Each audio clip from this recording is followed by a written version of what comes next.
उत्पत्ति 1 सीखे ज्ञान यूट्यूब चैनल में आपका स्वागत है। सबको जय मसीह की। पवित्र वचन को पूरा ध्यान से सुने।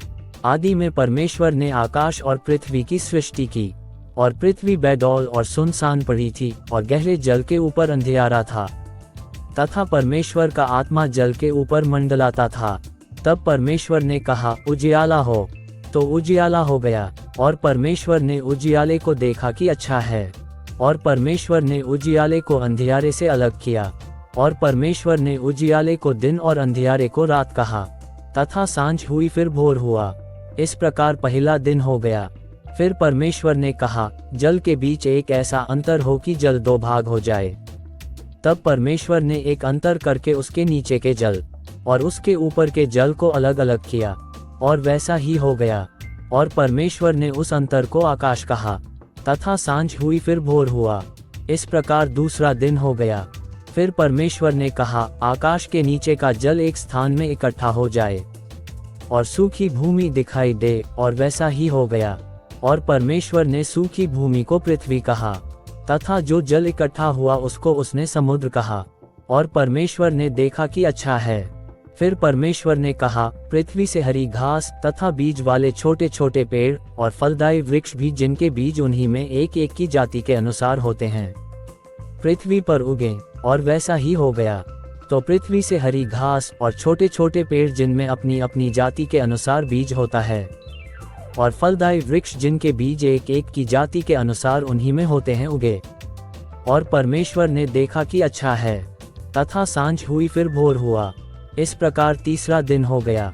फिर परमेश्वर ने कहा, दिन को रात से अलग करने के लिए आकाश के अंतर में ज्योतियां हों, और वे चिन्हों और नियत समयों और दिनों और वर्षों के कारण हों। और वे ज्योतियां आकाश के अंतर में पृथ्वी पर प्रकाश देने वाली भी ठहरें, और वैसा ही हो गया। तब परमेश्वर ने दो बड़ी ज्योतियां बनाईं। उनमें से बड़ी ज्योति को दिन पर प्रभुता करने के लिए, और छोटी ज्योति को रात पर प्रभुता करने के लिए बनाया। और तारागण को भी बनाया। परमेश्वर ने उनको आकाश के अंतर में इसलिए रखा कि वे पृथ्वी पर प्रकाश दें, तथा दिन और रात पर प्रभुता करें, और उजियाले को अंधियारे से अलग करें। और परमेश्वर ने देखा कि अच्छा है। तथा सांझ हुई फिर भोर हुआ। इस प्रकार चौथा दिन हो गया। फिर परमेश्वर ने कहा, जल जीवित प्राणियों से बहुत ही भर जाए, और पक्षी पृथ्वी के ऊपर आकाश के अंतर में उड़ें। इसलिए परमेश्वर ने जाति जाति के बड़े बड़े जल जंतुओं की और उन सब जीवित प्राणियों की भी सृष्टि की, जो चलते फिरते हैं, जिनसे जल बहुत ही भर गया, और एक एक जाति के उड़ने वाले पक्षियों की भी सृष्टि की। और परमेश्वर ने देखा कि अच्छा है। और परमेश्वर ने ये कह के उनको आशीष दी कि फूलो फलो और समुद्र के जल में भर जाओ, और पक्षी पृथ्वी पर बढ़ें। तथा सांझ हुई फिर भोर हुआ। इस प्रकार पांचवां दिन हो गया।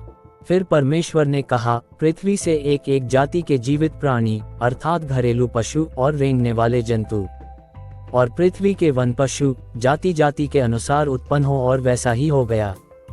सो परमेश्वर ने पृथ्वी के जाति जाति के वन पशुओं को, और जाति जाति के घरेलू पशुओं को, और जाति जाति के भूमि पर सब रेंगने वाले जंतुओं को बनाया। और परमेश्वर ने देखा कि अच्छा है। फिर परमेश्वर ने कहा, हम मनुष्य को अपने स्वरूप के अनुसार अपनी समानता में बनाएं, और वे समुद्र की मछलियों और आकाश के पक्षियों और घरेलू पशुओं और सारी पृथ्वी पर और सब रेंगने वाले जंतुओं पर, जो पृथ्वी पर रेंगते हैं, अधिकार रखें। तब परमेश्वर ने मनुष्य को अपने स्वरूप के अनुसार उत्पन्न किया। अपने ही स्वरूप के अनुसार परमेश्वर ने उसको उत्पन्न किया, नर और नारी करके उसने मनुष्यों की सृष्टि की। और परमेश्वर ने उनको आशीष दी, और उनसे कहा, फूलो फलो और पृथ्वी में भर जाओ, और उसको अपने वश में कर लो, और समुद्र की मछलियों तथा आकाश के पक्षियों और पृथ्वी पर रेंगने वाले सब जंतुओं पर अधिकार रखो। फिर परमेश्वर ने उनसे कहा, सुनो, जितने बीज वाले छोटे छोटे पेड़ सारी पृथ्वी के ऊपर हैं, और जितने वृक्षों में बीज वाले फल होते हैं, वे सब मैंने तुमको दिए हैं, वे तुम्हारे भोजन के लिए हैं। और जितने पृथ्वी के पशु और आकाश के पक्षी और पृथ्वी पर रेंगने वाले जंतु हैं, जिनमें जीवन के प्राण हैं, उन सब के खाने के लिए मैंने सब हरे हरे छोटे पेड़ दिए हैं। और वैसा ही हो गया। तब परमेश्वर ने जो कुछ बनाया था सबको देखा, तो क्या देखा कि वह बहुत ही अच्छा है। तथा सांझ हुई फिर भोर हुआ। इस प्रकार छठवां दिन हो गया। यूं आकाश और पृथ्वी और उनकी सारी सेना का बनाना समाप्त हो गया। और परमेश्वर ने अपना काम जिसे वह करता था 7वें दिन समाप्त किया, और उसने अपने किए हुए सारे काम से 7वें दिन विश्राम किया।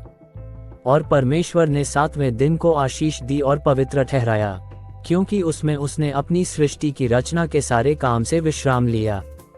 आकाश और पृथ्वी की उत्पत्ति का वृतांत यह है कि जब वे उत्पन्न हुए, अर्थात जिस दिन यहोवा परमेश्वर ने पृथ्वी और आकाश को बनाया, तब मैदान का कोई पौधा भूमि पर न था और न मैदान का कोई छोटा पेड़ उगा था, क्योंकि यहोवा परमेश्वर ने पृथ्वी पर जल नहीं बरसाया था और भूमि पर खेती करने के लिए मनुष्य भी नहीं था। प्रभु यीशु मसीह के पवित्र नाम से आमीन।